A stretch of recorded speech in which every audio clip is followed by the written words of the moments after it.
Thank you for listening to this podcast from TRE, Talk Radio Europe, your voice in Spain and around the world. For more information, please visit tre.radio. The TRE Bookshow is sponsored by audible.co.uk. Download one title each month, plus unlimited listening to thousands of Audible originals, podcasts and audiobooks. Just click on the Audible banner at www.tre.radio.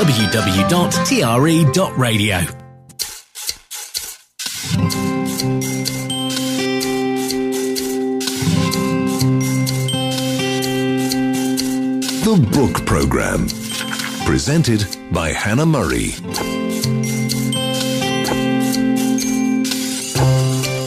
Good evening, welcome to tonight's book show. We'll be starting by looking at the bestseller lists on amazon.co.uk and the Sunday Times, the oldest and most influential book sales chart in the UK, and seeing what new entries there are.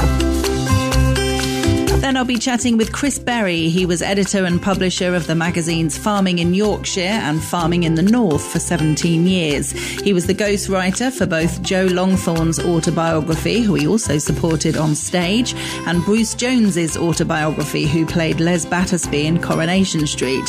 He's written various crime novels and now has a children's book series out about Milkman Mike. Then we have Jessie Sutanto. She's the author of books for children and adults. The Obsession was a young adult suspense novel, and Theo Tan and the Fox Spirit was the first in a middle grade series.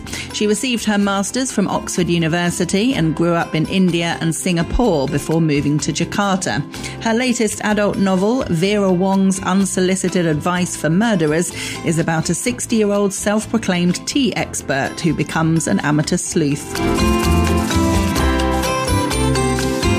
And joining us is Mandy Robotham. She has been an aspiring author from the age of 9, but was waylaid by journalism and later by birth. She's now a former midwife who writes about birth, death, love, and everything else in between. The War Pianist is her latest gripping and heartbreaking World War I historical fiction novel set in both London and Amsterdam. And that's just the first hour. In the second hour, we'll be catching up with Guy Lloyd, Sam Canning, Alison Booth and Katie Brent. The Book Programme, presented by Hannah Murray.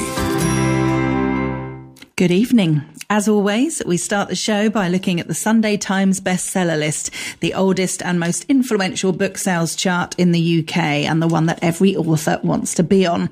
The chart is the most accurate and comprehensive estimation of book sales in the country. So looking at this week's bestsellers, as her short story collection Old Babes in the Wood debuts at the top of the fiction chart, Margaret Atwood can rest assured that she has reached literary legend status. It was one thing for The Handmaid's Tale to make it to number 1, but quite another for stories narrated by snails and aliens to do it. Meanwhile, Colleen Hoover has reached dizzying new heights of commercial success with 5 novels in the bestseller charts at the same time. So looking specifically at fiction hardbacks, there are 4 new entries this week, and debuting at number 1 is Old Babes in the Wood by Margaret Atwood. Short stories including the tale of a snail reincarnated inside a bank employee. Number 2, 23rd Midnight by James Patterson and Maxine Petro. Number 3 this week, Someone Else's Shoes by Jojo Moyes. Number 4 is a new entry called In Memoriam by Alice Wynne. In 1914, 2 young men who fall in love are little prepared for the horrors of war. Number 5, Worthy Opponents by Danielle Steele. Number 6, It Starts With Us by Colleen Hoover.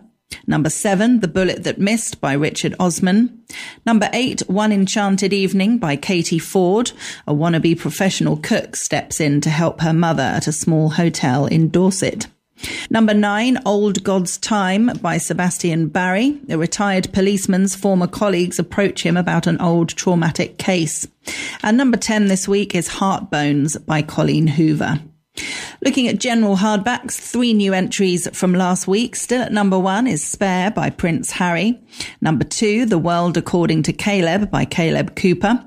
Number 3, The Boy, the Mole, the Fox and the Horse by Charlie Mackesy. Number 4, Why Has Nobody Told Me This Before by Julie Smith. Number 5 is a new entry called The Earth Transformed by Peter Frankopan, How the Natural Environment Has Shaped Global History and Humankind. Number 6, Menopausing by Davina McCall and Naomi Potter. Number 7, a new entry called Enchantment by Catherine May, an exploration of the restorative properties of the natural world. Another new entry at 8, Me versus Brain by Hayley Morris, the TikTok star and self-confessed overthinker's inner monologues and insights. Number 9, The Boy, the Mole, the Fox and the Horse, the animated story by Charlie Mackesy. Number 10, Strong Female Character by Fern Brady.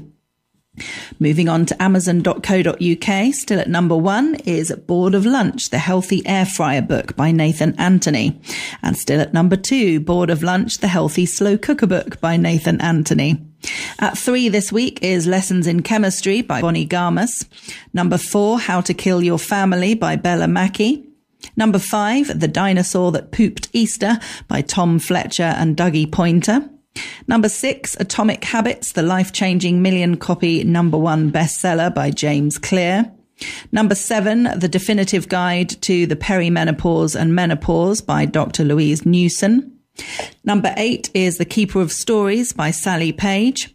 Number 9, We're Going on an Egg Hunt, a Lift the Flap adventure, The Bunny Adventures by Martha Mumford. And number 10 is It Ends With Us by Colleen Hoover. I have a piece of information to announce to you if you're listening from Gibraltar or if you know any authors in Gibraltar. The Gibraltar National Book Council, or GNBC, which was created by the Ministry for Culture earlier this month, is already working on numerous initiatives and projects to promote Gibraltarian literature and create opportunities for local authors. They're working on creating an author directory, and they're calling out to Gibraltarian writers to submit a short biography, no longer than 200 words, highlighting their work and linking to their websites, if any, and a photograph. This information will also form part of the new GNBC website, which will be launched later this year. The council's also organising a networking event for authors where they'll be able to exchange ideas and provide feedback whilst enjoying readings of some selected works. So that sounds really exciting. So if you want more information on that, have a look on the Gibraltar government website, which is www.gibraltar.gov.gi. The Book Programme. Presented by Hannah Murray. You're listening to the Book Club on Talk Radio Europe. And keep listening. That's an instruction from Margaret Thatcher. Joining us on the line now is Chris Berry. He was editor and publisher of the magazines Farming in Yorkshire and Farming in the North for 17 years. He was ghostwriter for both Joe Longthorne's autobiography, who he's also supported on stage, and Bruce Jones's autobiography, who played Les Battersby in Coronation Street. He's also written various crime novels, but he's with us on the Book Show to talk about his latest children's book series of 4 books, all about the character Milkman Mike. Welcome to the Book Show, Chris. Hi, Hannah. Thanks for having me. Oh, it's a pleasure. Thanks for joining us. So as well as being a writer, you're also a singer. Which came first, the writing or the singing? Gosh, it was definitely the writing, it has to be said, although I did sing in various little productions when I was a kid. But no, it was definitely the writing that came first. That's always been there. The music came when I started playing guitar when I was about 14 or 15, and I started playing guitar so that I could write my own songs, write my own material. Yeah. And you raise a lot of money for charity with the Singing Farmers. That sounds fun. Yeah, we did that for quite a few years. Did it for about 13 years and raised about, I think it was about £150,000 in the end for the Royal Agricultural Benevolent Institution, which helped needy people who were like farm workers who didn't have any pensions afterwards and that kind of thing, to make sure that they had, homes and they had somewhere to stop and generally looked after them. So that was great. And I did that with a group of 5 other guys whilst I was editing the farming magazines. I'd come up with this idea that I would do something for charity. And since I'm a singer and guitarist anyway, I knew of a few other singers who were actual farmers. I mean, I'm not a farmer, but I was a farming journalist and writer, which I still am for the Yorkshire Post. Well, there were 4 other singers plus myself, and we put this together, this concert that toured around the whole of Yorkshire and into County Durham for 13 years, doing 4 concerts a year and playing to sort of sell-out houses of about 300 each evening. So it was great fun because we had some great guys. And generally, I play with my own 4-piece rock pop covers band that plays throughout Yorkshire, has played abroad as well, and has played, in all sorts of, in other countries as well. So, and we've also played for festivals and the like as well. I write my own material, but generally speaking, what you do is generally play what other people know and like, and occasionally get a chance to play some of our own. Like if you people pick up on my Facebook pages and the like, they'll see my latest solo efforts, because I play as a solo acoustic as well as playing with the band. And there's one that's just gone up today of me playing one of the songs that I had out on my latest album, Long Hard Road, called Baby I Want You, when I'm playing at the Ship in Briggate in the centre of Leeds last Saturday evening. Great. And with the writing side of things, how does one become a farming journalist? Funny that. I started off my career. I was one of these guys. A slight sort of tour of what I did. When I was studying for my A-levels, I flunked them, didn't get them passed. And I'd always had, I think everybody has this one careers meeting that they ever have with somebody when they are 14 or 15 in senior school. And you get wheeled into a little room, probably have laptops and things these days and Kindles and all sorts. But in those days, it was a plastic box with a card index to it. And you said what job you fancied doing, and then the chap would bring out the card and tell you what you required in terms of passes. And I said journalist. This was at this age, so it tells you where I was heading. And he brought the card out to this chap, and he said, that's 5 O-levels and 2 A-levels. Well, to be honest with you, Hannah, I didn't study that well at school. I loved school. I loved the social aspect of it. I'd learned to play the guitar.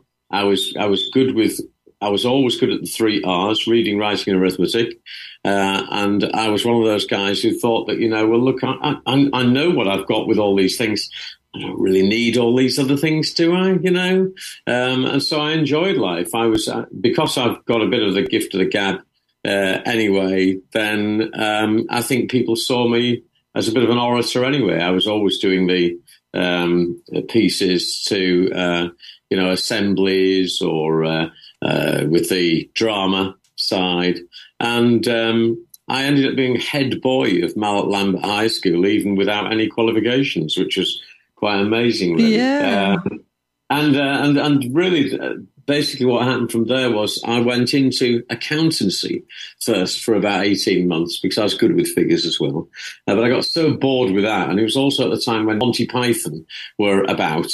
And Monty Python were taking the mickey out of, people that were either accountants or solicitors or whatever at the time with, upper class twit of the year and that kind of thing.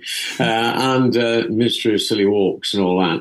And I thought to myself, it's not really for me, is this? My mum saw an advertisement for the Hull Daily Mail, and she said, you've always wanted to be in media. Why don't you apply? And it was a job in advertising. Did pretty well in advertising, moved up to become an ad manager with Hull Daily Mail, had a great time, went on all sorts of courses down in London at the Kensington Palace Hotel, which were fantastic, weeks away, got me to all the West End theatres and the like whilst I was there. And then I joined the Yorkshire Post in the mid-'80s and again on the advertising front. But then, to bring you back to the question, what happened was I'd got up to a decent level. I was in charge of 150 people of the advertising department for the Yorkshire Post and Yorkshire Evening Post. I was good at launching things, and I'd launched a property guide for the Yorkshire Evening Post that served Leeds, and I'd launched a motor show when I'd been at the Hull Daily Mail as well. I knew I was good at doing things and launching things. I'd done that as a young person in youth clubs, running things like It's a Knockout tournaments even, and putting together my own little newsletters and the like. So I had a background in publishing in a small way, and I thought, look, I know how advertising works. I know that there's a market there. Plus, I love Yorkshire and love the countryside.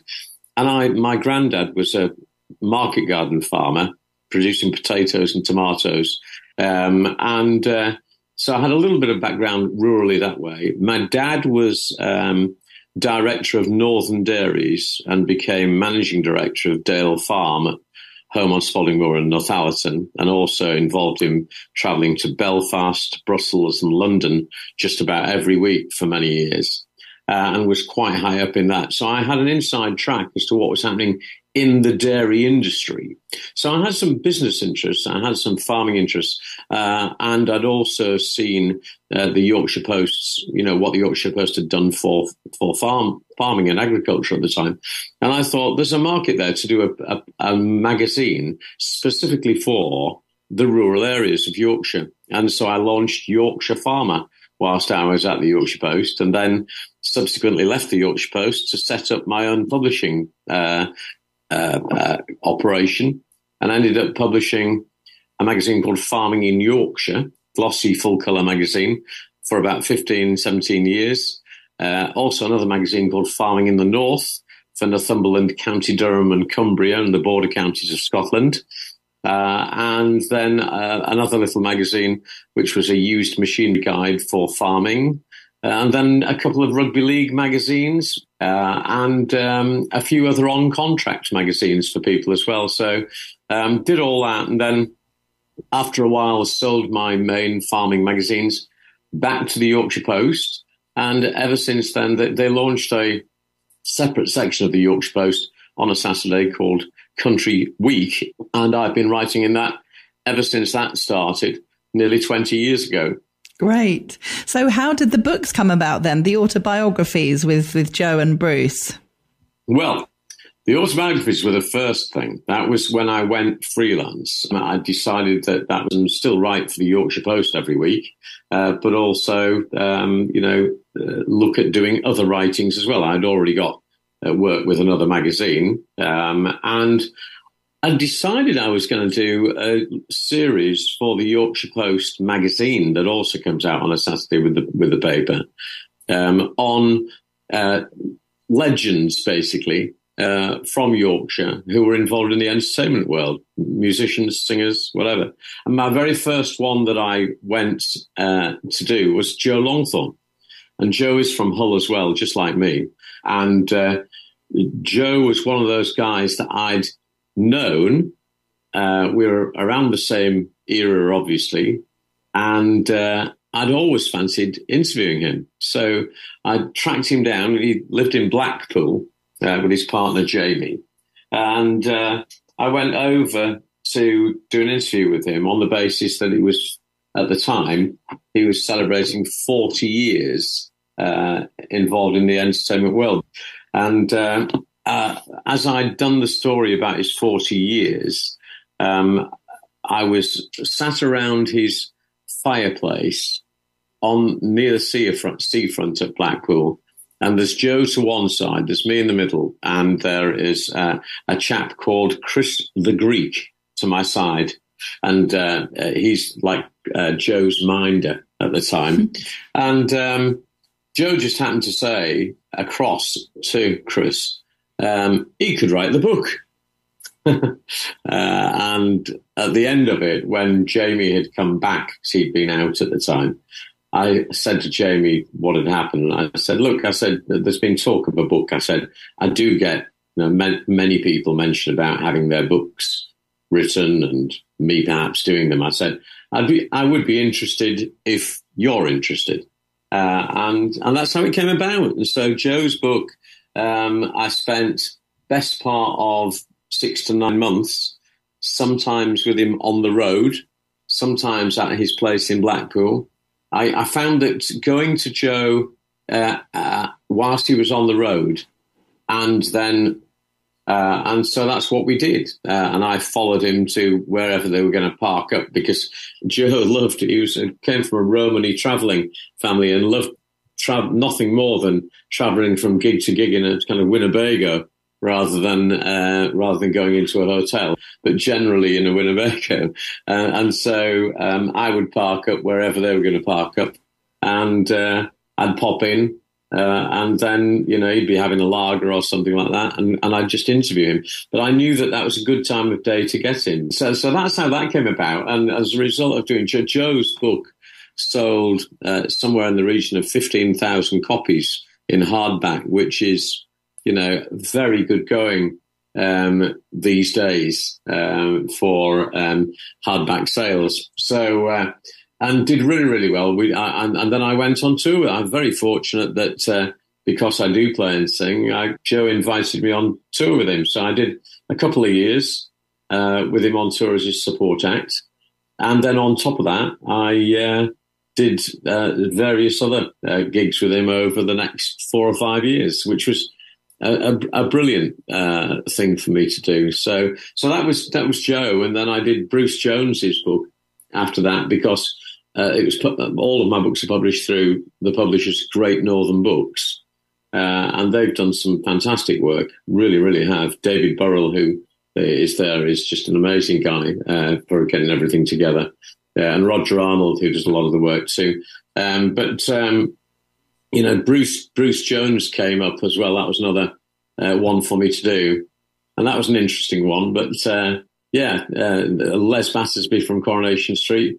A really good character, really good, nice bloke, very misunderstood in a lot of ways, I think. And then after that, I did Tony Christie's book for him. So, and Tony, a lovely, lovely man who's back on tour this year. He's 80 this year, in about, I think it's next month.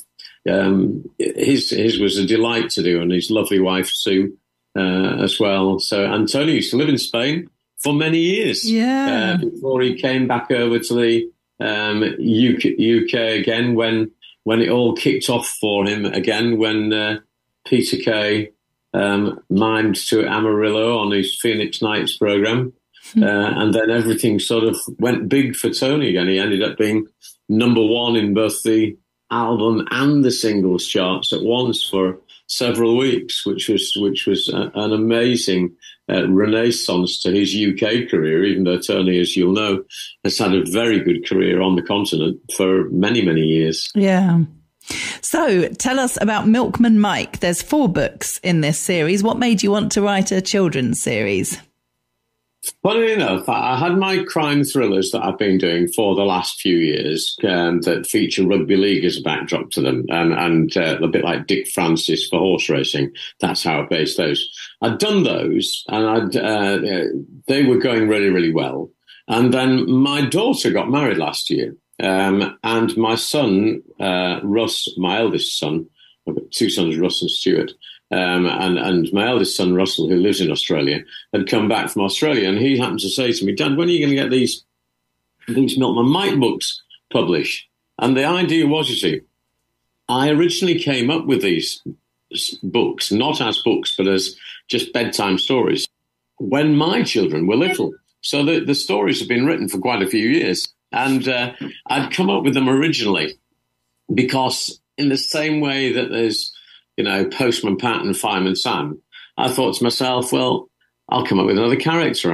It's kind of what you do, what you do if you're a writer. I guess you come up with stories for your children as well. So, and I came up with this little ditty at the start of it. So there's a bit like a theme tune, if you like. And so it goes something like this. It goes, Milkman Mike and his dog called Spike and his float called Go Top 2.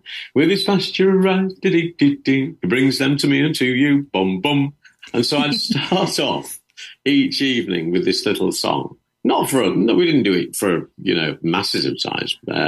And then I would lead into the story because I'm always keen to, involve my children. I said, Milkman Mike was out delivering milk one day when, and then I would hand it over to the boys. So they would have to come up with the next part of the story, which was a very good way of doing it because we ended up with having different stories every evening about Milkman Mike and his unruly dog called Spike, who's like a big black shaggy dog, right?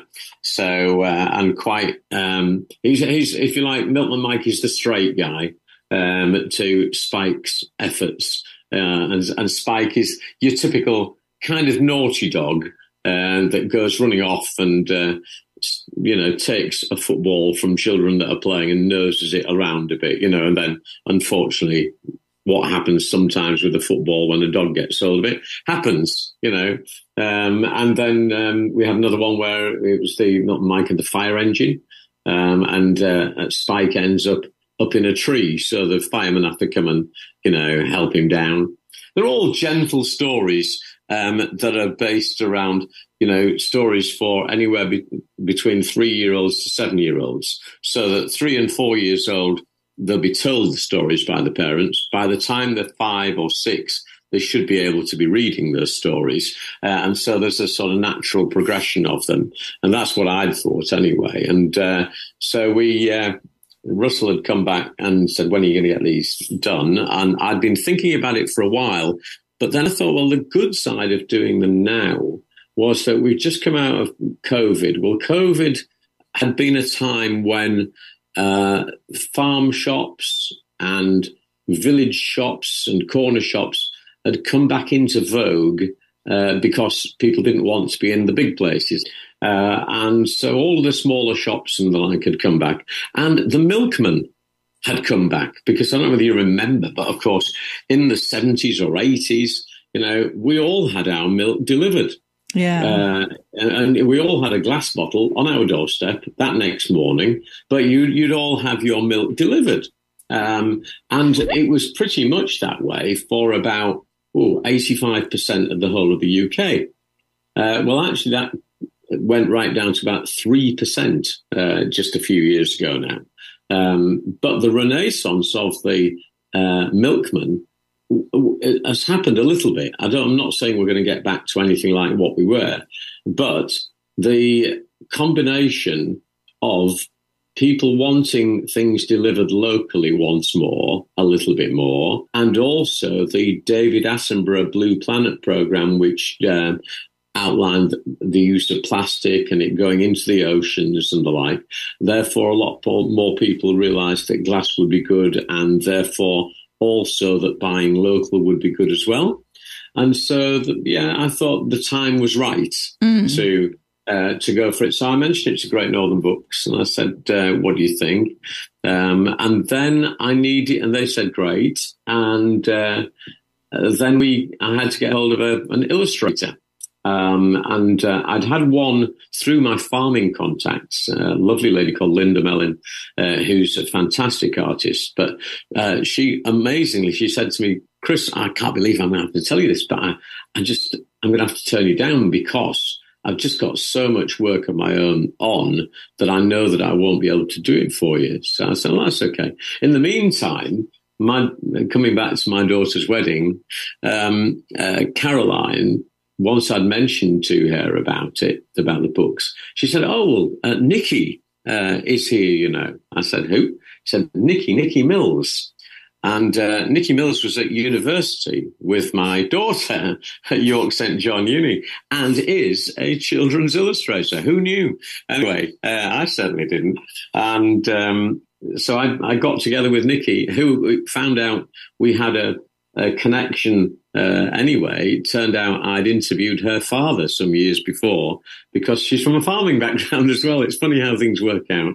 And so Nikki provided all these wonderful illustrations for the Milkman Mike books. She's an award-winning children's illustrator anyway. So she doesn't need me to big her up too much, but she is fantastic. And they brought Milkman Mike alive. I wanted Milkman Mike. I didn't want him to be a an older guy. I didn't want him to be a kind of granddaddy kind of look, or even a sort of 40-something look. I wanted him to be a youngish chap, and I also wanted him to look rustic, because I've set this in a village called Dairyville, and so you have Milkman Mike, you have his dog called Spike, and then you have Farmer Cream, and Farmer Cream has his cows. And then when I'd mentioned it to people on the farming side, what I was doing, they said, well, make sure all the cows are all black and white, because there are lots of other different coloured dairy cows, such as brown and whites for Ayrshire's and Dairy Shorthorns, and beigey coloured ones for Jerseys and Guernseys as well. And there's brown Swiss as well that could have been there too. So there are lots of different things. And I also came up with a lady called Miss Goodness, who has the bakery. And so we've got lots of lovely characters, which I'm hoping one day we brought 4 books out in one go. Milkman Mike and the Runaway Bottles. It was the first one. And I wanted that to be the first one because that was the one where Stuart actually came up, I think, with the original idea of the milk bottles running away from the pickup. From Milton Mike's pickup, and then Spike having to chase them to bring them back. And so that was the first one of them. Then there's Milton Mike and the Spaceship, which is a spaceship made of cheese. Again, with a dairy context, you see. Milton Mike and the Fire Engine, which I told you what that was about. And Milton Mike and the Football Match. And I've given you the intimation as to what that's about as well. So four separate books, which were selling as a set of 4 at the moment. I wanted to do it as a set of 4 because I wanted to get the thing off the mark, if you like, to give it, if it was just one book, because they're all 24 pages and the size of the Hungry Caterpillar books. So I didn't want them to be, want it to be just one book on its own out there. Yeah. I wanted to show people that it's a series to start with, because when the boys and I came up with these stories, it turns out we've got 8 stories altogether. So there are another 4 already, around that could be making their appearance shortly. But then one of the beautiful moments for me, Hannah, was that I went to a parent-teachers meeting many years ago now, after we'd done these stories at home. And unbeknown to me, there on the wall, as I go to the parent-teachers meeting, is a story from Russell, which was Milkman Mike and the Supersonic Car. He'd taken what we'd done with the series and had done his own story at school. I thought, how wonderful is that? It was a great lovely. So. Well, if people want to get the series Milkman Mike, it's on our website, so people can order it from there. It's on TRE.radio, and they buy the series as a whole, the Milkman Mike series, and they are by Chris Berry, who we've been chatting with today. Chris, thank you so much for joining us. Thanks so much again, Hannah. Thank you very much. The Book Programme, presented by Hannah Murray. TRE, your voice in Spain. The Book Programme, presented by Hannah Murray.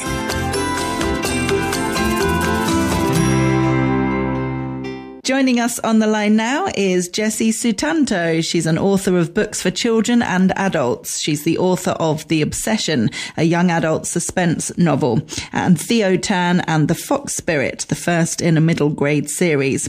She received her master's from the University of Oxford and grew up in Indonesia and Singapore, and currently lives in Jakarta. She's with us on the book show to talk about her latest novel, Vera Wong's Unsolicited Advice for Murderers. Vera Wong is a 60-year-old self-proclaimed tea expert. Welcome to the book show, Jessie. Hi, thank you so much for having me. It's a pleasure. Thank you for joining us. And I love this character, Vera Wong. So Vera Wong was actually inspired by my mom. She's basically just my mom, but with the dial turned up to 100. Luckily, she read it and she loves it too. Oh, nice. So tell us a bit more about this character then of Vera. What's she like as a person? So Vera is the quintessential Chinese mother who thinks she knows better than anyone. And she is like so based on my parents. Like she wakes up at 4:30 every morning. And that's what my parents do. And they're very judgy about it too. They're like, we're up at 4:30 in the morning and you are so lazy. You know, you young people, you should be up and like at it before we are. Like, why are we up at 4:30 and you are not? You know, you're not even European, so you don't even have an excuse for sleeping in. And I'm like, yeah, the rest of Asia does not wake up at 4:30 either, but they don't believe me. So, so Vera is like that. And I thought, you know, wouldn't it be fun if someone like her just wakes up one morning and then finds a dead body in her shop? And that was kind of how the story came about. And she runs a tea shop, does she? Yes. When I first thought of the idea, I was like, you know, she finds a dead body in her shop. And I was thinking, oh, what kind of shop should it be? And at first I was like, a bakery or, you know, a donut shop. But then I thought, there are just so many cozy mysteries that are set in bakeries and donut shops and restaurants. And honestly, like I'm not a good enough baker to kind of stand out with that setting. So then I thought, maybe a tea shop, because I happen to know quite a bit about teas.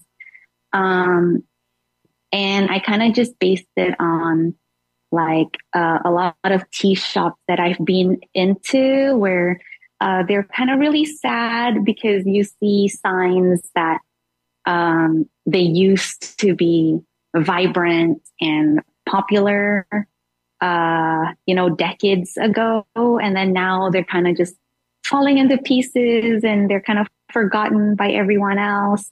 So when we're first introduced to Vera's tea shop, it is a very sad and old place. But I promise that, you know, it does get better. Yeah, it's true, isn't it? Tea shops used to be a lot more popular. It's kind of gone towards coffee now. It's all about coffee shops, isn't it? Yes. Yeah, exactly. So do you know lots about tea then? You like lots of different types of tea? I do. Yeah. So my mom's dad, so my maternal grandfather, he was very traditional. So all of my grandparents came to Indonesia from China. So we're ethnically Chinese. And my grandfather was like, oh, you need to know how to brew and serve Chinese tea properly. And so he always taught us, like his grandkids, how to do that. And I think I was the only one who was mildly, you know, interested in it. But he would teach us like, you have to pour boiling water all over like the teapot and the teacups. So they have to be hot before, you know, then they have to be hot before like you put in the tea leaves. And then you are supposed to like pour away the first brew, cause it's, considered like kind of harsh. And then the second brew is the one you serve. And, you know, he taught me how to like hold it properly, to pour, properly, really like to serve my future husband and future in-laws properly and whatever, all of that patriarchal stuff. Yeah. But I actually did enjoy like the ceremony of it. And so then he also got me to try all sorts of different Chinese teas. And Chinese tea leaves, they're quite delicate. So you're not supposed to like mix, you know, milk and sugar with them. Like that is for like the older, more robust tea leaves that have been like roasted longer. Mm. I remember when I was in college in California, I brewed some Chinese tea for my then boyfriend, and then he he poured milk into it. And I was just like, oh, what did you just do? And he was like, I don't know, like I drink my tea with milk, and I was so horrified. And honestly, like that's one of the reasons why he's an ex-boyfriend. But that's funny. But I appreciate like teas of every sort. Like Lipton is one of my favorite teas to drink, but it's just, like you have to serve it a different way.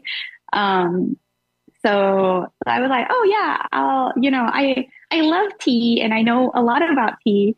So, here's my chance to show off how much I know about tea. Yeah, brilliant.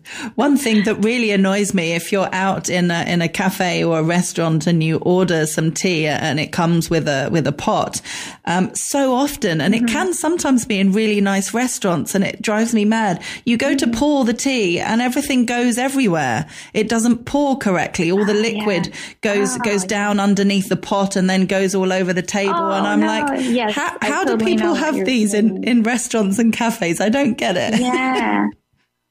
Oh, that is such a good point. Yes. No, I totally get what you mean. Oh, I have PTSD listening to that. Just triggering. Yes, very annoying. And you could burn yourself on the water and it makes a mess. And it's just, yes. Yeah. All a teapot needs to be able to do is to pour the tea sufficiently. And if it doesn't, it's not a good teapot. Yes, totally. Exactly. Yes. So did you do a lot of planning with this book? I presume you came up with the character of Vera Wong before the story, did you? She was the central part. Yes. Yeah. So I really did have to do a lot of planning because I had never done a whodunit before Vera. So I actually didn't know how to do a whodunit. I had to read up on how to do one. And a lot of the advice was like, oh, plot it backwards. So, figure out who the killer was and then kind of go from there, which was really good advice. And also because I had 5 different points of view, I had to really juggle them. I really, I knew that Vera was the main character, but after Vera, the other 4 characters really needed the same amount of screen time. So then I would be plotting the chapter, doing the chapter outline. And then I'd be like, oh no, this character hasn't had much screen time at all. I really need to get them back in the scenes. But, oh shoot, they're not in this scene. So then I have to kind of reshuffle everything else, to kind of massage the pacing so that, every character has, equal, screen time. That was really hard. It broke my brain doing it, honestly. So it was a very different format to how you'd written books in the past. Yeah, very, very, very different. I kept whining to my husband, oh my God, which smartass thought of doing a whodunit with 5 points of view? I would really love a word with that person. But have you enjoyed it? Now are you happy it's done? Oh, I mean, that was truly just a magical experience. Once I got the outline down, so I'm a very meticulous outliner now. I'm so controlling over it. I have a chapter by chapter outline. So once that was done, then the actual writing itself went by a lot easier. So the actual writing I really enjoyed. So do you think you'll write more whodunits? I really hope to. I'm hoping that if Vera does well, then hopefully I'll be able to write a sequel. Because I enjoyed so much writing from Vera's point of view, because she's based on my mom. I just felt like her voice was so natural.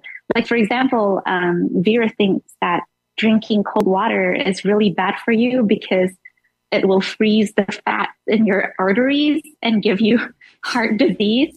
And that's totally like 100% my mom. Like every time I drink cold water, she's like, oh my God, you're going to have a heart attack. Wow. I've not heard that one before. Yeah. And it's like a lot of random stuff, right? Like, I don't know, what is it that my mom says? She's like, if you sleep late, you're going to get liver cancer. Just like a lot of very random things that I finally was able to, put into a book. So I would really love to be able to continue doing that. Great. Well, if people want to get a copy of the book, it's called Vera Wong's Unsolicited Advice for Murderers.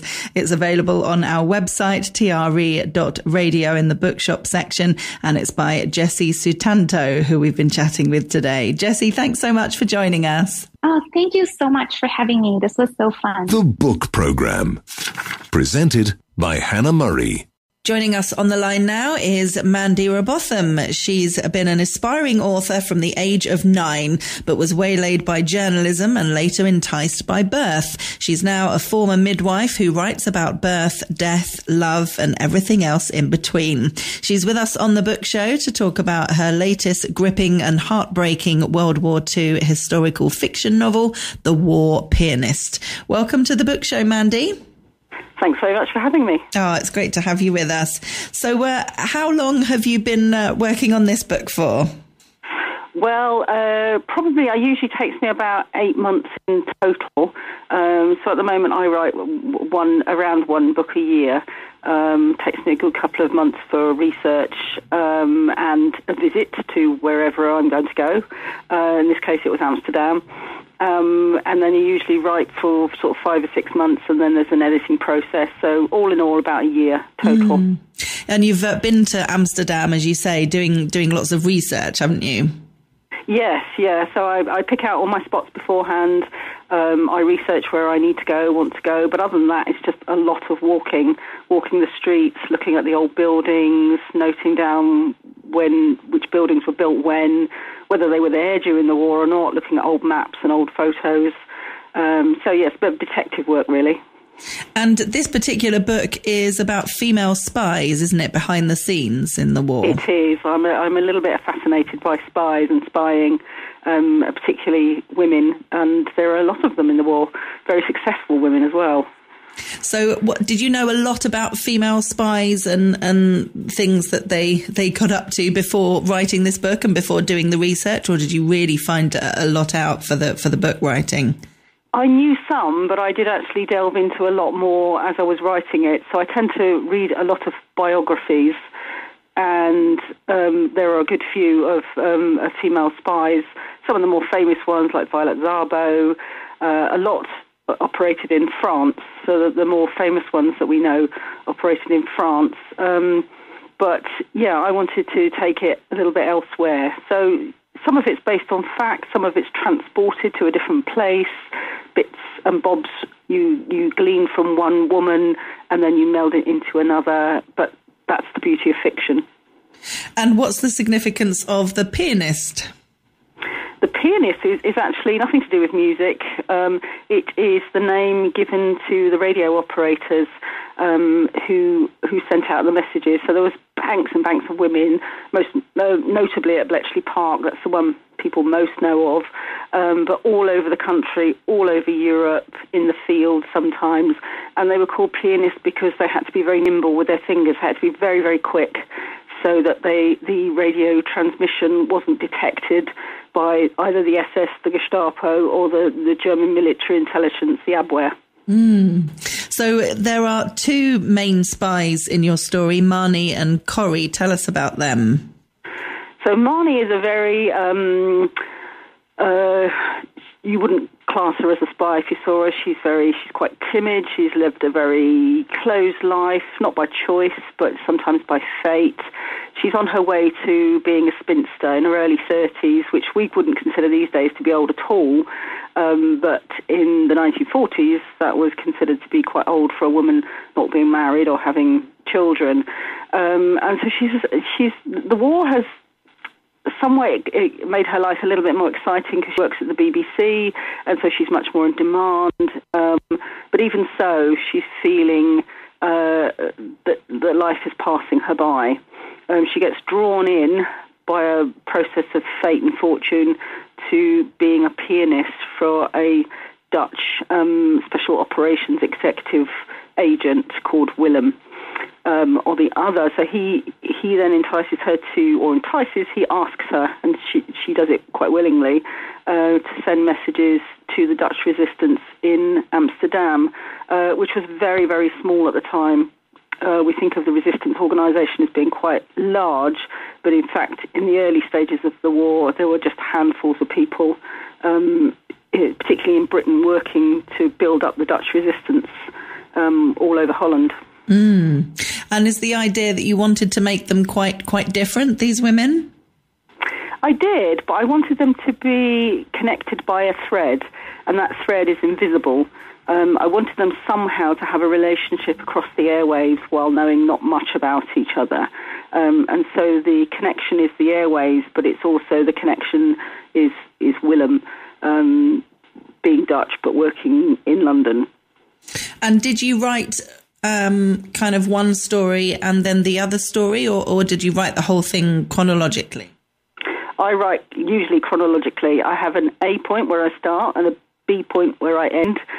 That's about as much as I plan and as much as I know, apart from a very loose synopsis that I talk about with my editor. But after that, I literally just open up the laptop and go each morning.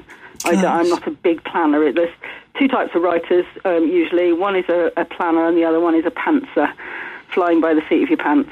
And that's you. That's me, yeah.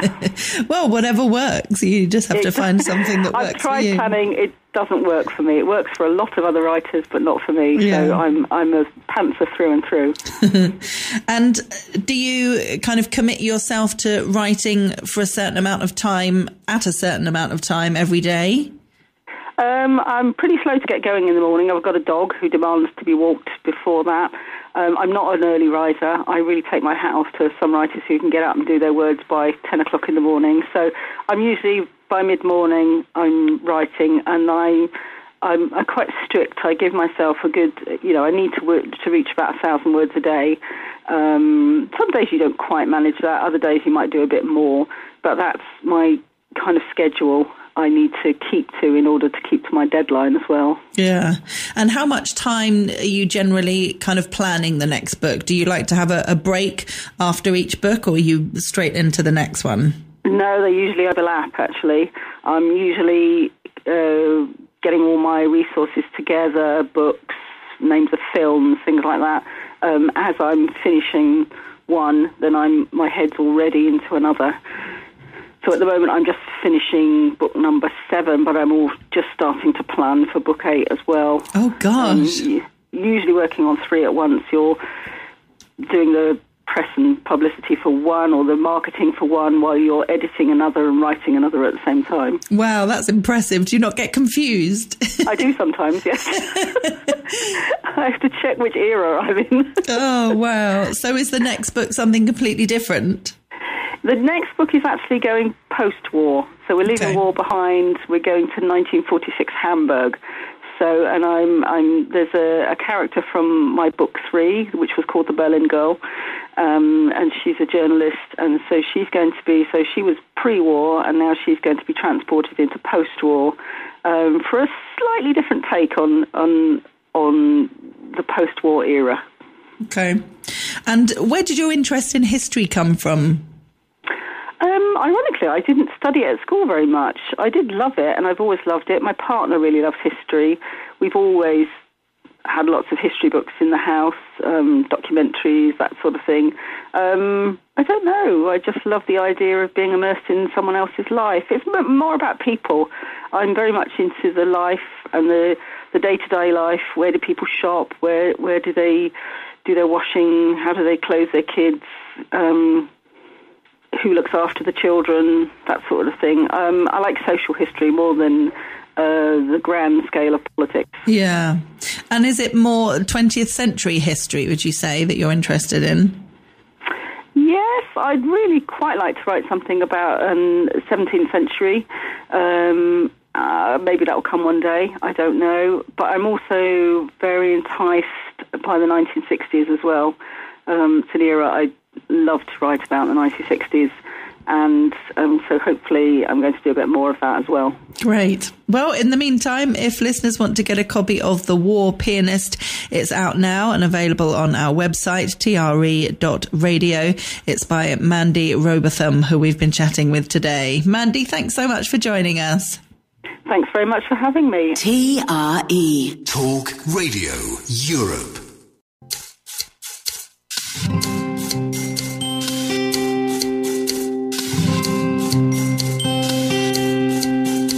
The Book Programme. Presented by Hannah Murray.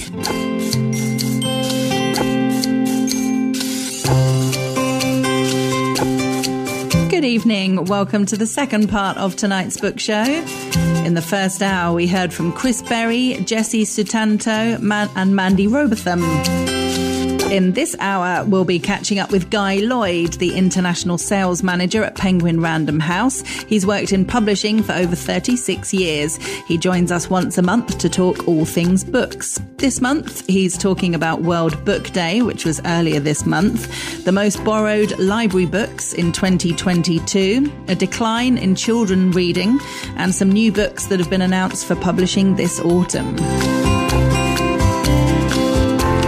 We're also chatting to Sam Canning. She's a Northern Irish writer based in Edinburgh. Her debut novel, Virtual Strangers, asks if you can have real feelings for someone when you're virtual strangers. We're also chatting to Alison Booth. She's the author of 6 previous novels, whose debut Stillwater Creek was highly commended in the 2011 ACT Book of the Year Award. Bellevue is set in Australia in the 1970s, and the story's environmental and conservation themes have a strong contemporary resonance. And we're chatting to Katie Brent. She's a freelance journalist who's been in the industry for over 15 years. She started work in women's magazines back in 2005 and in 2006 won a PTA award for New Journalist of the Year. Writing a book has always been her dream, and lockdown finally gave her the time she kept using as an excuse for not doing it. How to Kill Men and Get Away with It is a deliciously dark, hilariously twisted story about friendship, love and murder. And that's tonight's book show on Talk Radio Europe. The Book Programme. Presented by Hannah Murray. Joining us on the line now is Guy Lloyd. He's the international sales manager for Penguin Random House. He joins us once a month to talk all things books. How are you, Guy? Very well, thank you, Hannah. Very well in chilly Britain. I'm sure. I hear it's nicer on the Costa del Sol, but it always is. Yes, it really is at the moment. It's, blue skies and the sun's out. So, yes, very nice. Not complaining at all. I need to get back. I need to get back there as soon as possible. Yes, that'd be great.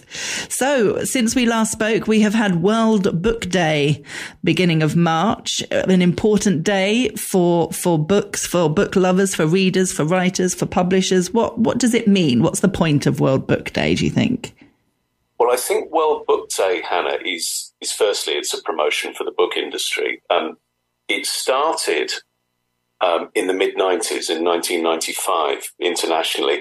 It had a few sort of precedents of going right back really to the 1920s, but as we know it, World Book Day really started in 1995. And for the UK and Ireland, it's at the end of March.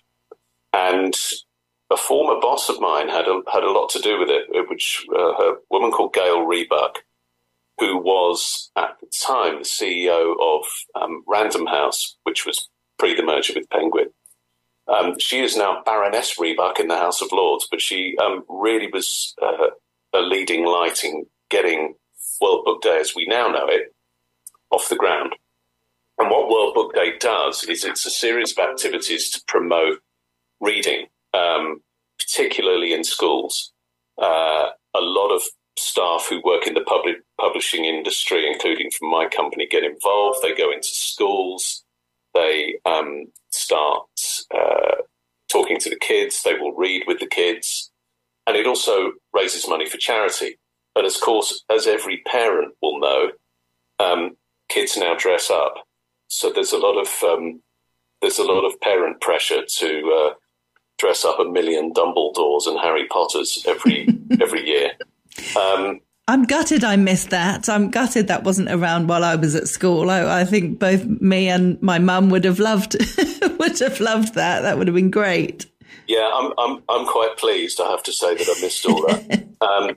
Generally, also, it's an opportunity for publishers to offer special kids editions of, they're normally kids editions of titles which retail for £1, and almost nothing retails for £1 nowadays.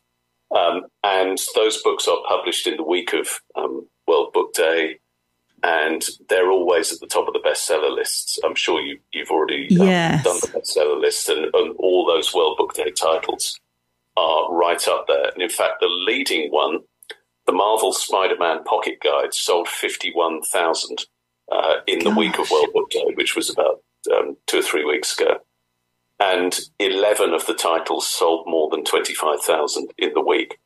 So for £1, it's a great way. I mean, the publishers don't really make any money out of that, but it's a way of promoting the industry, of getting kids to read, and also it gets in the news. And almost nothing to do with publishing gets in the news. So that drives footfall into stores, it drives interest in reading. And of course, as we know, anything that encourages reading is a good idea. Yeah. And how is it decided which books are sold for £1? Well, there's a sort of committee between a lot of the major publishers who really are the ones who have the resource to fund that sort of subsidy. Between them, they will come up with a list of which ones that they will do. We were going to talk about the most borrowed library books in 2022 because the stats have been released in the past couple of weeks. They have, yes. These figures are released every year by the Public Lending Right, which are PLR for short, and they are people who compile statistics on library lending. And it's interesting that most of if you do it either by author or by book, most of the titles are either crime or kids' books. So if I was doing an Alan Freeman style rundown of the top 10 books, number 10 is Trust Me by T.M. Logan, and they were fortunate enough to have a Netflix series around the crime, around this crime series, which probably boosted it. Number 9 is Shuggie Bain by Douglas Stewart, which was the Booker winner in 2001, won the Booker Prize for fiction, and the paperback came out last year, which probably meant it was easier for people to borrow. Number 8 is The Heron's Cry by Anne Cleeves, and she also has 2 titles at number 5 and at number 6. Number 7, incredibly still, is Harry Potter and the Philosopher's Stone. Goodness. The enduring power of J.K. Rowling. And then if you go into the top 4, number 4 is The Sentinel, which is by Lee Child, another Jack Reacher novel. Number 3 is an interesting one. I think it's the most interesting one on the top 10. It's The Midnight Library by Matt Haig. Yes, I read that. A sort of genuine piece of literary fiction. I'm sure you've mentioned it on the show before. It's a fantasy set in a library, and a woman ends up being in a library on what is her last day on Earth. And she has the ability through the library to change people's lives.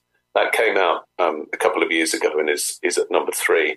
And then number 1 and number 2 are both Richard Osman, who continues to dominate the world. Number 1 is The Thursday Murder Club, and number 2 is the follow-up to that, which is The Man Who Died Twice.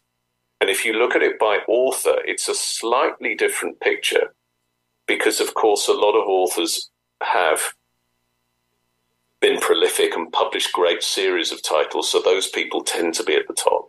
So number 1 is Julia Donaldson, of course, with the Gruffalo and all those kids' books. Yeah. Number 2 is James Patterson, who, of course, has been writing many, many thrillers out of his factory for years. Number 3 is Daisy Meadows, who does an enormous series of children's fairy books. Number 4, David Walliams. 5, Lee Child. 6, Jeff Kinney, with all the Wimpy Kid. 7, Anne Cleeves, who you mentioned earlier. 8, Roald Dahl, who's been in the news himself the last few weeks. And number 9, David Baldacci.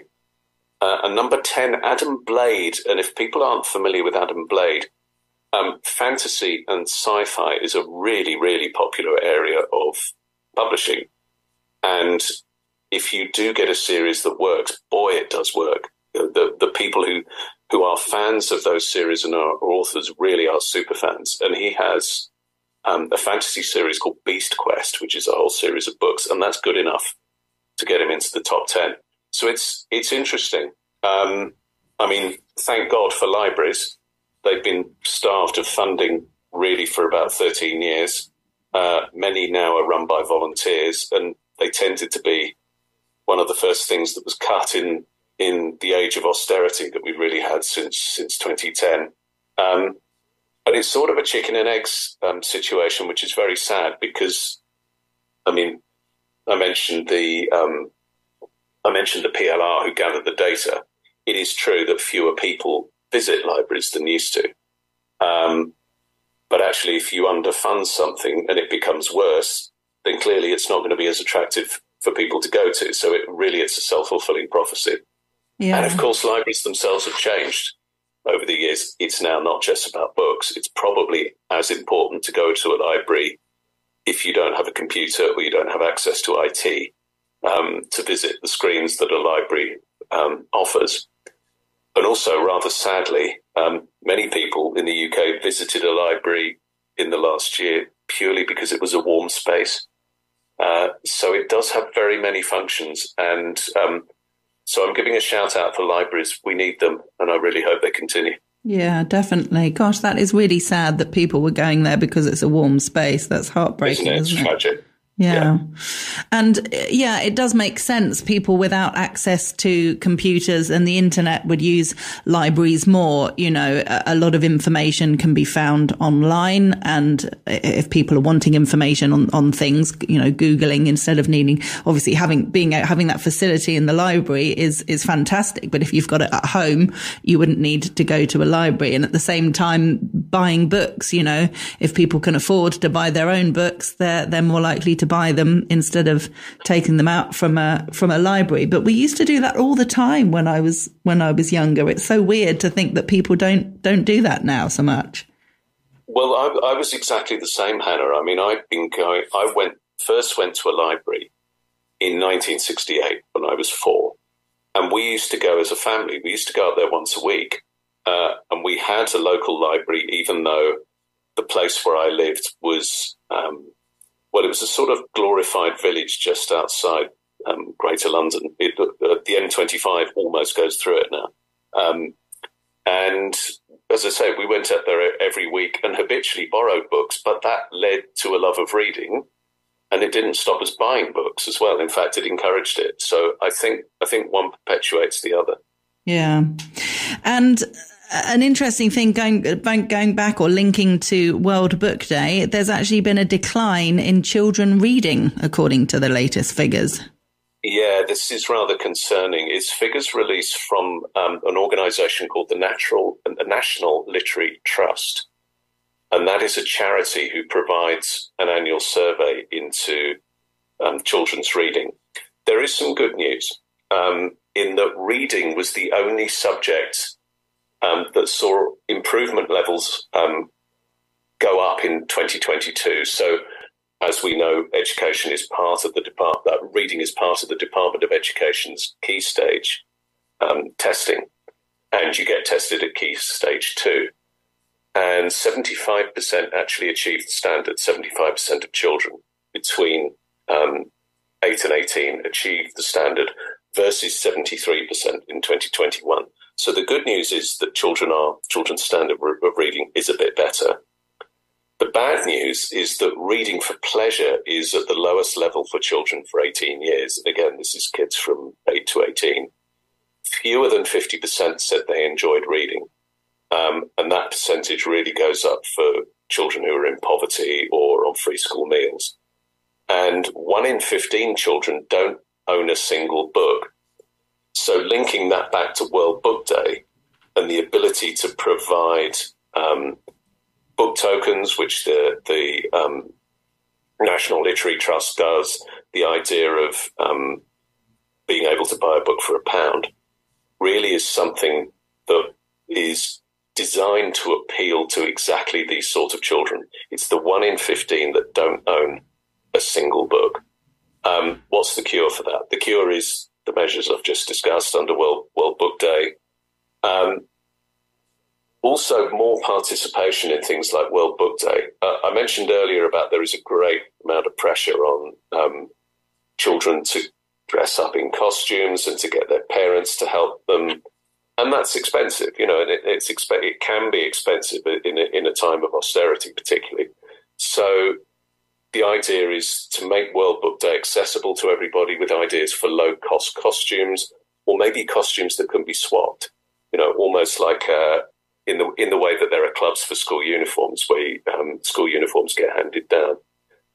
You can always book swap as well. Is a very good idea. There's a book swap project that's involved in a lot of kids, which moves books around school libraries, encourages kids to read a different range of books.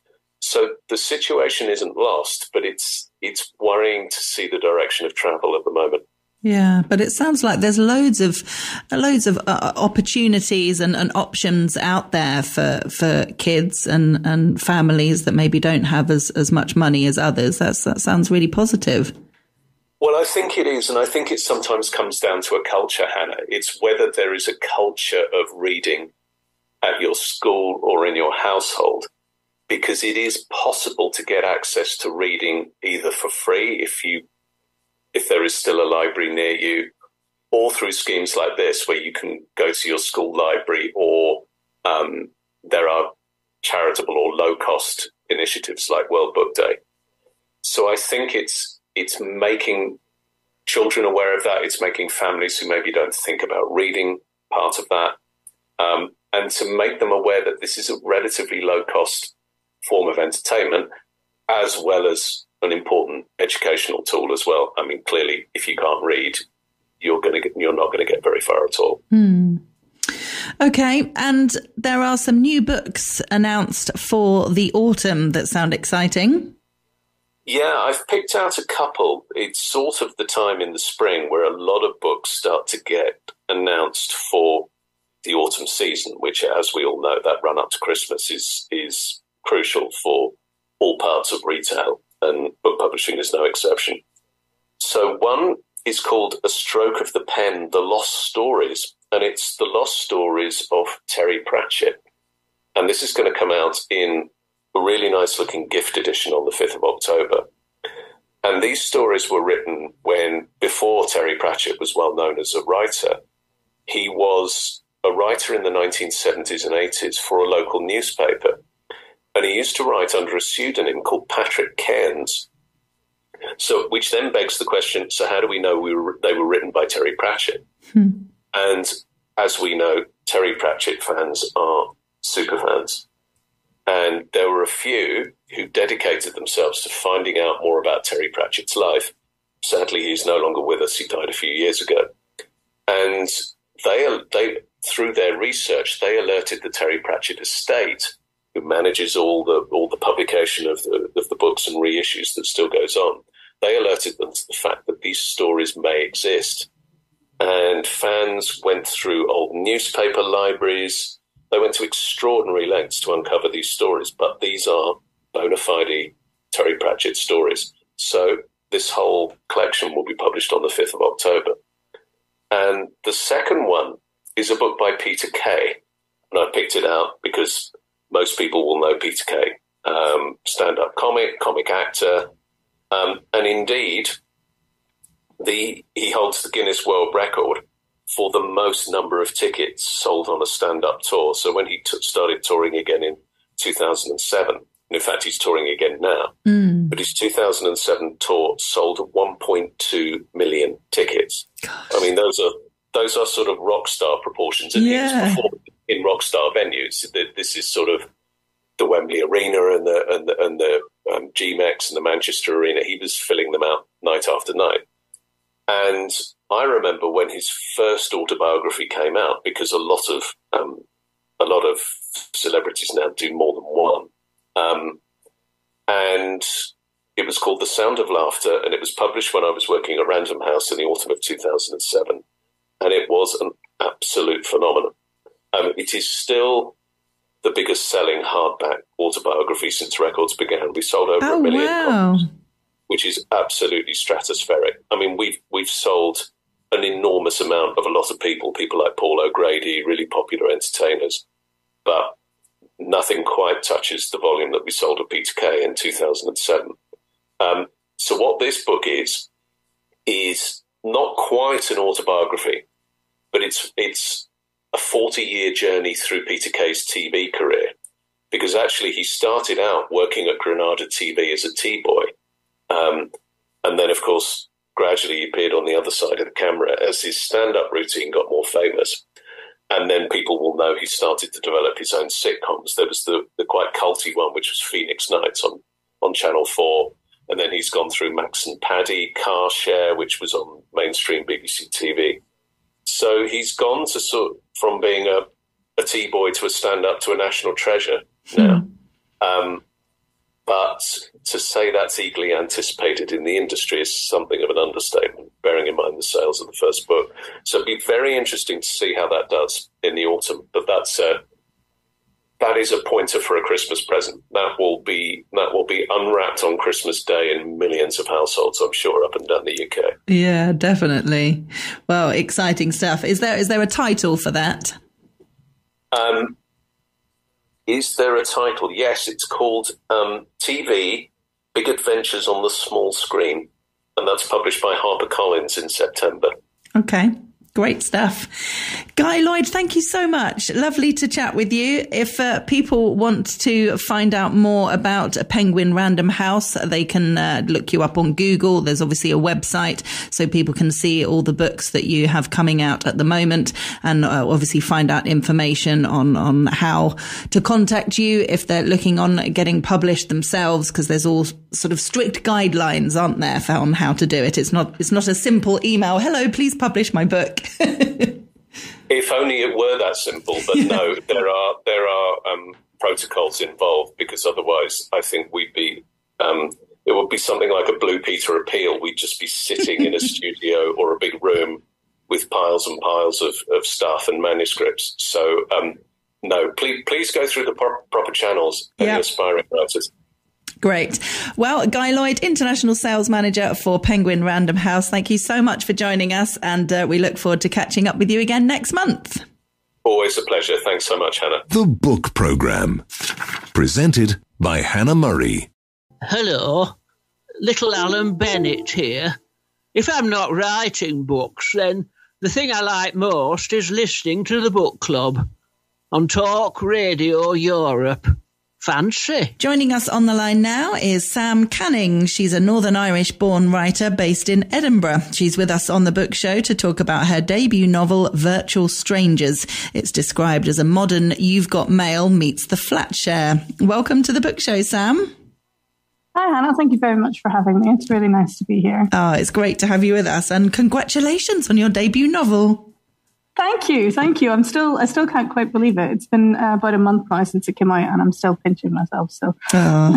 So where did you get the idea from for Virtual Strangers? Well, it's one of the things that I wanted to write about was sort of I live in Edinburgh and I absolutely love it, and so I really wanted Edinburgh to be a central part of it. But also, I love 90s rom-coms. Well, and 80s. So things like When Harry Met Sally, You've Got Mail is one of the comparisons that are done. And they're all just things that I've always really enjoyed. So I wanted to channel a bit of that, but maybe make it a bit more modern. So I'm obviously of a generation where the internet was quite new. So it's a bit nostalgic as well, the whole chat rooms and not really knowing the person that you were talking to and things like that. So it was a combination of all those things that I wanted to put in. So are we, with the whole Virtual Strangers then, are we talking chat rooms? How are these people meeting and communicating? So it's actually that she meets two people. She meets someone online who's called Mr. E, and then she happens by coincidence to meet someone in real life who's called Fraser. And it's just the interactions with these different people and how different they are. You know, the difference of being with someone in person versus someone you've never seen before that you wouldn't be able to pick up out of a lineup, and sort of how the communication can differ that way. And for me, it was so they actually meet on a fan fiction website. Okay. Specifically for Agatha Christie fan fiction, because I'm a huge Agatha Christie fan, but also like it was when I was a teenager, you know, I lived on these websites. It was obviously very early days of them then, but they were something that just brought absolute joy to me at the time. Like, and so that was something that I kind of wanted to try to replicate a little bit as well. And also I've done a lot of online dating in my life. So that whole, it's not quite the same thing, but it's that idea of communicating with someone in the first instance that you're not sort of sitting in front of and that you can't see. Yeah. Especially someone who you obviously have something in common with if it's a fan fiction site. Absolutely. Yeah. So, whenever you go in there, you already know you've got like a frame of reference for somebody and you have something that can keep a conversation going. And I like to explore the idea of how that sort of, that one common thread can lead to other common threads and, how, things can blossom from there. And also the anonymity of it, and how that can make it in a way easier to communicate with someone, if you don't have to stare at someone judging you when you say stuff, versus writing it down and sort of sending out into the ether. So for people who don't know, what is a fan fiction site? How do they work? So, the one that I wrote about, I completely invented. I imagine there'll be versions of it somewhere, but it's basically where people take a subject area. So in this case, it's Agatha Christie, and they kind of run with it. So the idea is that it's people who love Agatha Christie and kind of do spin-offs of her work, and create their own versions and the characters that they use. So Marple and Poirot mostly, are the people that they then kind of do their own little stories and different versions of. So that's how she first starts speaking to Mr. E, because she's repurposed a short story from when she was a teenager that she found. And Mr. E nominates her for a prize and she gets messaged about that. So that's how they first interact. Okay. And what's Fraser like? So Fraser is somebody that she's moved back home. A very quick version of the story is she has some heartbreak. She lives in London and she decides she has to get out of there. So she moves back home to start up her own publicity business and is living with her mum. And because she's in that place, she doesn't have a place of work that she can go out to or anything. So she goes to work in a cafe office setup. And Fraser is a journalist who is doing the same thing. And basically he steals her table one day. And then after a while, she decides, okay, well, I really like that table. So they come to a deal where they're going to share it together. And that's how they first meet. Okay. And what's she like? Tell us a bit more about her. So she is someone who is a bit of a mess at that point in her life. It's somebody who thought things were going a certain way and then, circumstances occur that suggest they aren't going that well. So she's effectively having to restart in a way. So she moves back home to start up her own business. But obviously that does mean moving back in with her mum, who she is very close to. They have a very good relationship. And I really wanted that to be a good relationship. But there is still, something a bit, not great about being, she's 30 and she's suddenly back in her childhood bedroom kind of thing. So she's basically starting again and just trying to figure out what she wants. She's got, her best friend Amal lives a very different life to her. She's, she's married with kids and, a thriving career woman and things like that. So it's her just sort of reorienting and trying to figure out what she wants. And did you have quite a clear idea on the story before you started writing? Did you know exactly where it was going to go, where it was going to end? Not so much. I have a tendency, it's a bit higgledy-piggledy for me. My process is that I have a tendency to just initially put in the scenes that I really want to be in there. So I could very clearly see certain things. So for example, I could see what the fan fiction site looked like. I could see the cafe, her interactions with a couple of the different people, particularly her mum. I knew very clearly what I wanted them to be. But I have a terrible habit of doing that and then realizing that I need to be careful not to fully build the story around that. So initially, it was a bit like that, but then I did sit down and plot it out, and you know, I knew certain points. I knew, obviously, I don't want to give away anything but the ending, but you know, I knew where I wanted them to be at the end. But I also wanted it to be, you know, for me, it's almost like when I'm writing it, it's set pieces. There were certain things that I really liked the idea of that I wanted in there. Like there's some quite hopefully funny events that occur and you know, situations that she finds herself in. So I tended to know what I wanted them to be and then sort of structured it all together around that. So do you feel you learnt quite a bit this time round with regards to writing the book that you're going to implement when writing your second book? Yes, I do. I've written a couple of books, but this is the first one that's been published at this point. But I definitely learned not to go too far with the writing of the events. I have a terrible tendency of getting ahead of myself and thinking, oh, that'd be a really funny scene. I want to do that, without really connecting it to anything else. I did learn, you know, to try and do a bit earlier on is the actual sort of the structure of it, and the things that do need to be in there to make the story flow, because it, you know, if you're pinning all of that together at the end, it gets quite tricky. So that was a learning curve as well on this one. Yeah. So you say you've written another couple of books then?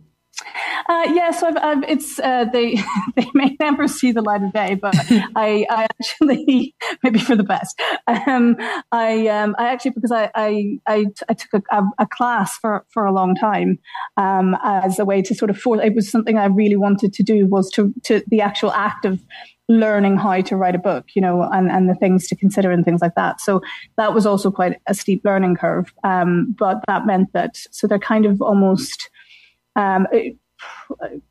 a playground in a way to see what worked and what didn't, in terms of my writing style and what I wanted it to be. So it was quite useful for that. But it did mean this was sort of the first one where I was working with a publisher, if that makes sense. So yeah, it was quite different in that respect as well. So what happens now then? Are you going back to those two books that you've written before, or are you starting something different? I'm actually in the middle of working on a synopsis for something different. So it'll just be kind of a case of seeing if there is interest around that. But I really love, one of the things that I really enjoy about the writing process in general, which I torture my friends with, is that whole sort of bouncing story ideas around and you know, how it might work. And, you know, I'm extremely lucky. I've got a great set of sort of writer friends who tolerate me and who are writers themselves. So they understand like the importance of being able to bounce ideas off of people. I have one friend in particular, my friend Anthea, who's really good at just like halfway through being like, but why? What's that doing there? And just ruining your whole life because you realize that there isn't a good enough reason for it. So I really enjoyed that part of the process as well. And then it's forcing myself to sit down and sort of actually do the writing. Yeah. Oh, that's great to have people that you can share it with and who can critique you, but in a non-offensive way. Absolutely, yeah. We can be quite brutal. I actually think one of the things it has taught me is the ability to take constructive criticism, which is, I think, is I have absolutely no problem with. So in fact, I am like, please tell me if this is a terrible idea. I'd rather learn it with you now than 27 million other people telling me afterwards, you know? Yeah, definitely. And I think that's a really handy sort of thing to take in life in general. Absolutely. I'm saying this, my friends are probably all like, you're terrible at taking constructive criticism. Are you able to give it as well to her? Do you do it for each other?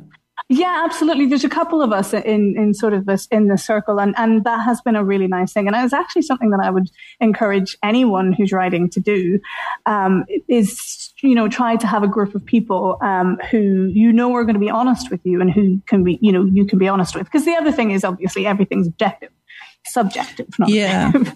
Everything is subjective. People, you know, one person might love something and another person might hate it. So it is also about learning the difference of, is this something that that does need to change? Is it a problem? Like we used to have a rule where when we were in the class, you know, if it was more than 50% of the class felt something was an issue, then you should probably look at it. Whereas, you know, versus one or two people saying it was a problem. So yeah, that's been really handy. And I would say probably the thing that I would encourage most would be trying to sort of, if you're lucky enough, to try to set up a group like that, because it really helps. Yeah, that's good advice. Well, for the moment, if people want to get a copy of Virtual Strangers, it's out now. It's available on our website, tre.radio. It's by Sam Canning, who we've been chatting with today. Sam, thanks so much for joining us.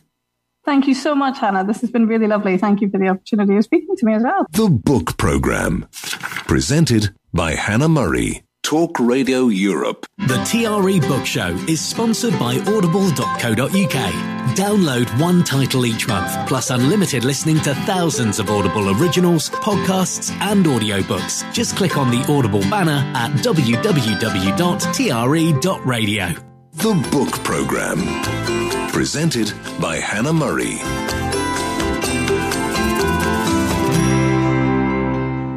Joining us on the line now is Alison Booth. She's the author of 6 previous novels and has contributed short stories to several collections. Her debut novel, Stillwater Creek, was highly commended in the 2011 ACT Book of the Year Awards.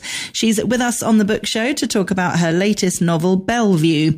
It's set in Australia in the 1970s, and the story's environmental and conservation themes have a strong contemporary resonance. Welcome to the book show, Alison. Thank you, Hannah, and thank you very much for inviting me. Pleasure. Thank you for joining us. And tell me a little bit about the history then, the background, the inspiration for this particular novel.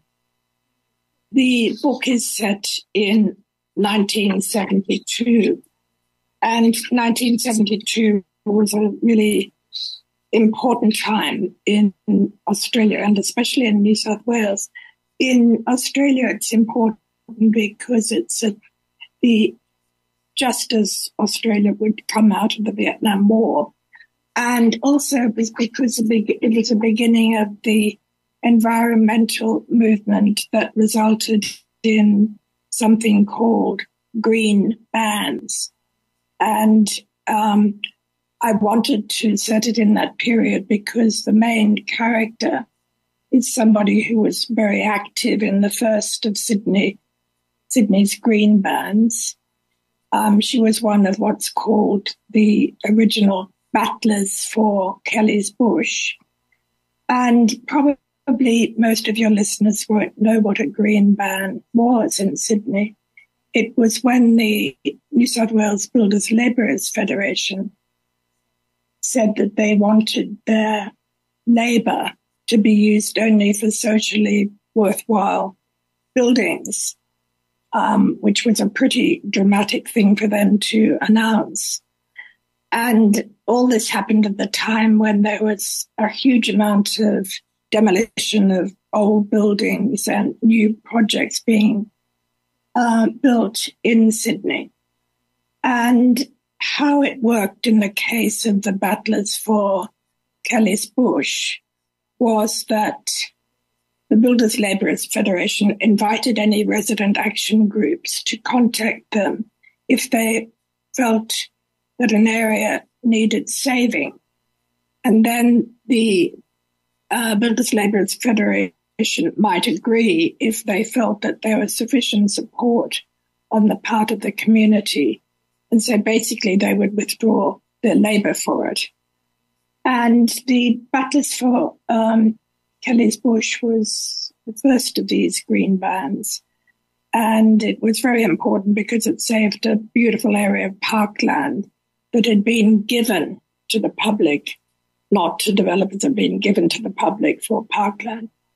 But a large developer wanted to put housing on it and had managed to get permission from the planning authority. So that was an exciting time. And so my main character, Claire, she's called, had experienced this before the story began. And then the story starts with this very feisty character, very feisty woman who had actually had a very hard life. And she inherits from her aunt a dilapidated old house in the Upper Blue Mountains. The house is right next to a mountain wilderness. And so her story is that she confronts her family's past while she struggles to protect her inheritance and her community. And she also learns a lot of secrets about her past while she's doing that. So do the green bands very much feature in the story then?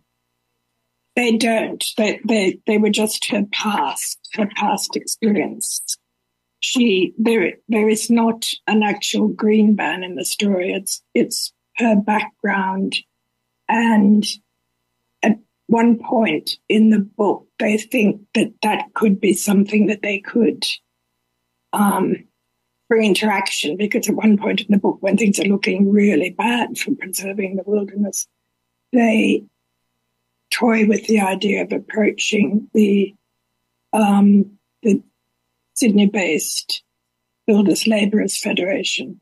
They end up not having to do that. They end up doing, taking action themselves, and that brings the community together.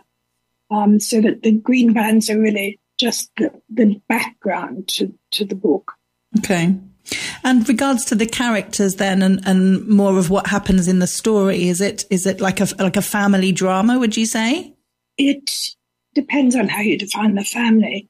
It's certainly a character-driven novel, as well as having a lot of suspenseful plot elements. Claire's a middle-aged widow, and her daughter has an architecture degree. She just graduated. She's just traveling around Europe the way young people do. So that the main characters appearing in the book are the new friends that Claire makes in the village, and also a boy, a 10, 11-year-old boy, with whom Claire gradually forms a deep friendship. They're both united by their love for the wilderness and by their love for birds, and the fact that this young boy, Joe, really needs a grandmother or mother figure because his mother passed away from cancer. So, and then there are, battles with developers and so on. When I say battles, I don't mean, wielding sticks and bottles and that sort of thing. Yeah. Battles to try to get resolution to this dreadful threat on the wilderness area. So did you have a reader in mind when you wrote this book? Did you envisage the kind of person who would enjoy reading it? The sort of person who enjoys reading my books. It's typically intelligent reader who likes well-written novels with some action and also with some historical content. I think the sort of reader who would like this is any women of any age, I think, and I should think middle-aged and late middle-aged men would like it. Anyone who's got a soft spot for 10-year-old boys, I think, would love it. Yeah. I'm very fond of this 10-year-old boy in this story. And the characters, I do like to write about strong women, and I also love writing about children. And the viewpoints in this novel are from Claire's viewpoint and also the viewpoint of the child, Joe, the 10, 11-year-old child. And was it difficult trying to get into the mindset of a boy, a child? Was that tricky, or did you find it quite easy? Oh, I just love doing it. Quite a few of my books have had the child's perspective in there. Girl's perspective, boy's perspective. I just love it. And with my characters, I don't really plot them out beforehand, although I do plot out the story. I always have a plot worked out so I know where I'm going. But I find with the characters that they just turn up on the page and they develop themselves, which is rather wonderful because, I don't have to think about it too much because I just meet them on the page and there they are with their peculiarities. And some of them are very peculiar and idiosyncrasies. So I just love that. Yeah. I mean, I do have to think about a a lot about it subsequently, because I guess a feature of all my novels is that the characters have to develop in some way over the novel. So they might, start out with something that's happened to them and then need to find their way forward and to develop. And so I really do like character development, whatever age or sex the character is. And the title of the book, Bellevue, is that the name of the house? That's the name of the house, yes. Well, if people want to get a copy of Bellevue, it's available now on our website, TRE.radio. It's by Alison Booth, who we've been chatting with today. Alison, thanks so much for joining us. Oh, it's a pleasure. Thank you for inviting. The Book Programme, presented by Hannah Murray. Joining us on the line now is Katie Brent. She's a freelance journalist and has been in the industry for over 15 years. She started work in women's magazines back in 2005. In 2006, she won a PTA award for New Journalist of the Year. More recently, she's focused on television journalism. Writing a book has always been her dream, and lockdown finally gave the time she kept using as an excuse for not doing it. She's with us on the Book Show to talk about her debut novel, How to Kill Men and Get Away with It. It's a deliciously dark, hilariously twisted story about friendship, love and murder. Welcome to the Book Show, Katie. Hi, hello, thank you for having me. Pleasure. Thanks so much for joining us. And what a great title. Yes. I think that's raised a few eyebrows. Yeah, it'll attract a lot of attention, mainly from women, I'm guessing. So tell us a little bit about the background and the kind of inspiration for this story.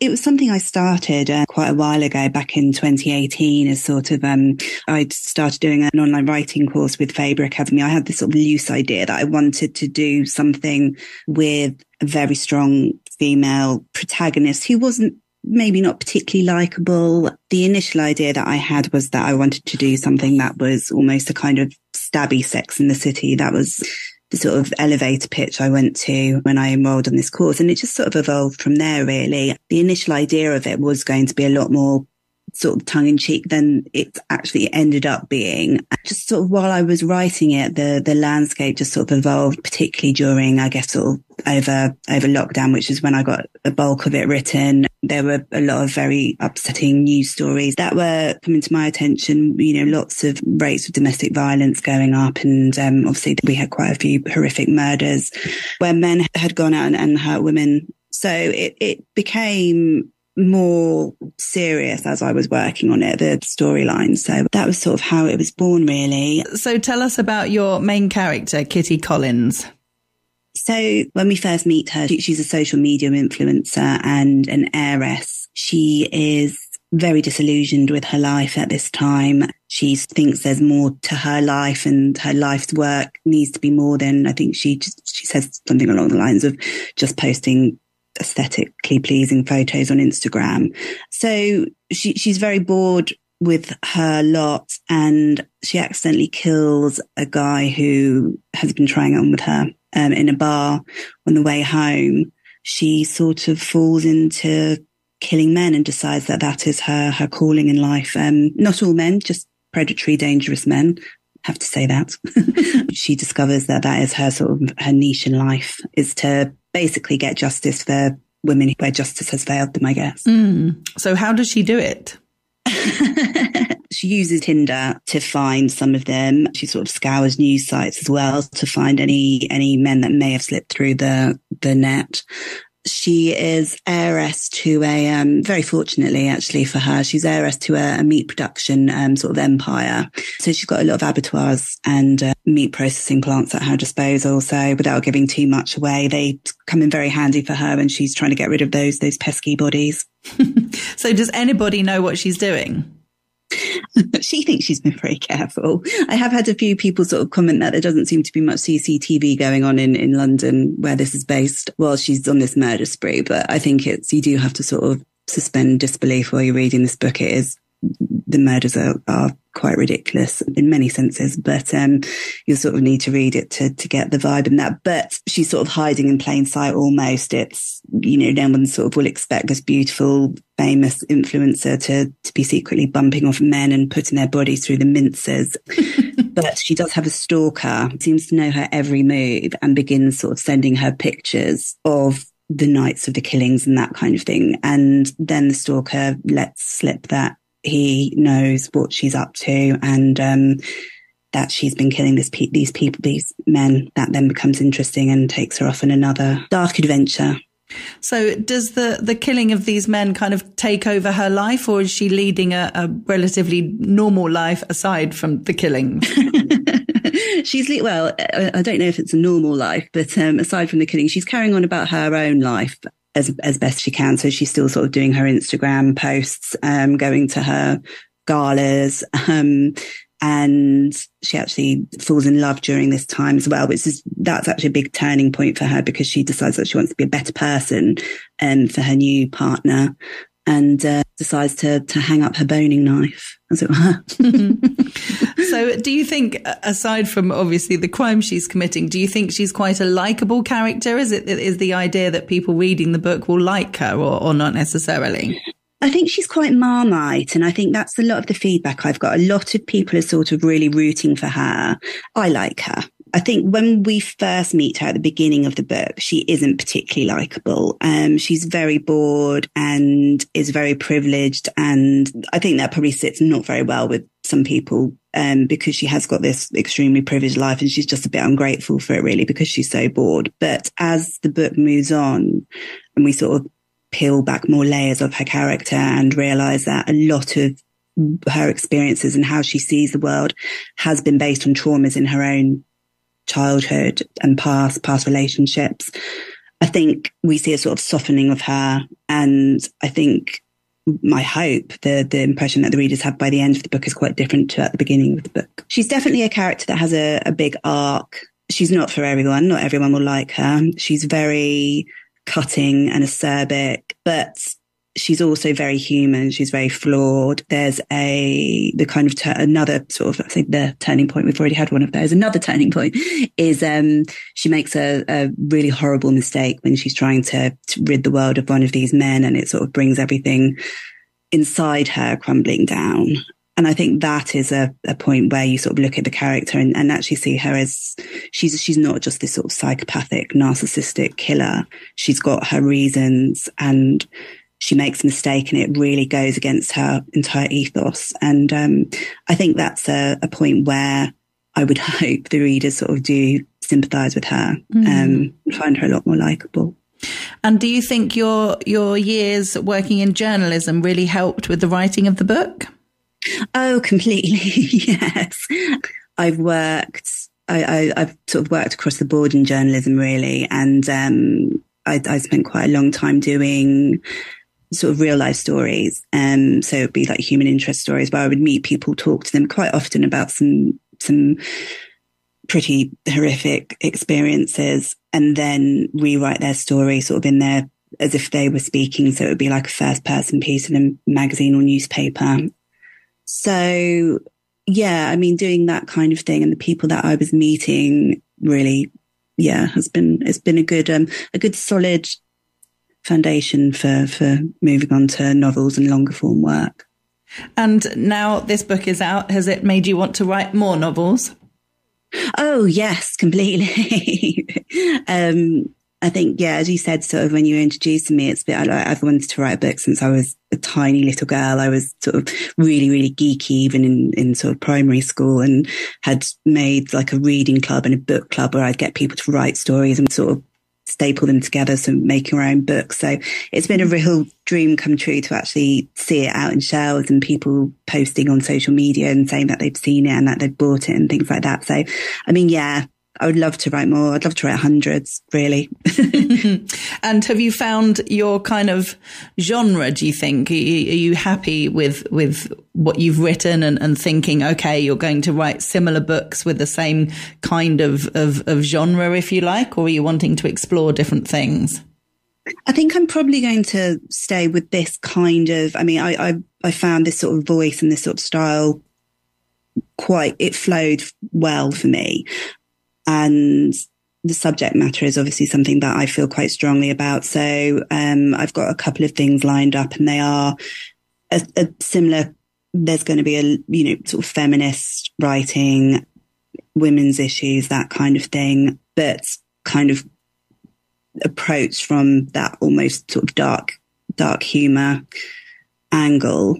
I quite like the sort of conversational tone of How to Kill Men. It's almost like, I think one of my friends had read it and said it was almost like Shopaholic goes on a killing spree. And I kind of like that, that mashup of, the kind of chick lit with something a lot darker. That's something that sort of appeals to me. And, it seemed to have worked, which is good. But at the same time, I'm sort of completing the second part of a master's in creative writing at the moment, and I'm using that as an opportunity to explore sort of different styles and different genres, because I think it's important to make sure that you don't sort of put yourself in too much of a box creatively, I think.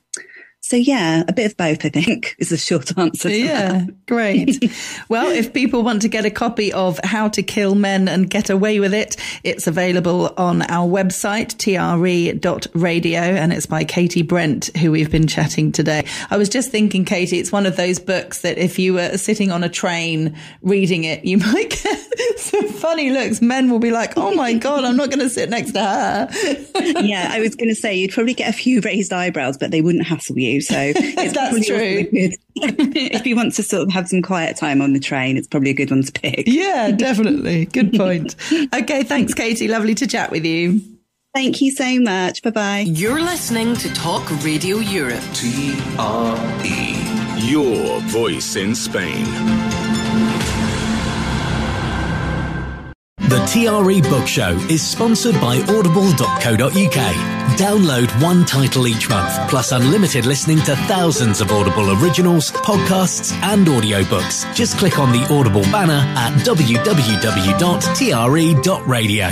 You've been listening to a TRE production. If you've enjoyed this program, there'll be another episode waiting for you next week, right here on this platform, where you can also access our extensive back catalogue of shows and interviews. For more information on our live programming, social media channels and apps, and how to contact Talk Radio Europe, please visit TRE.radio.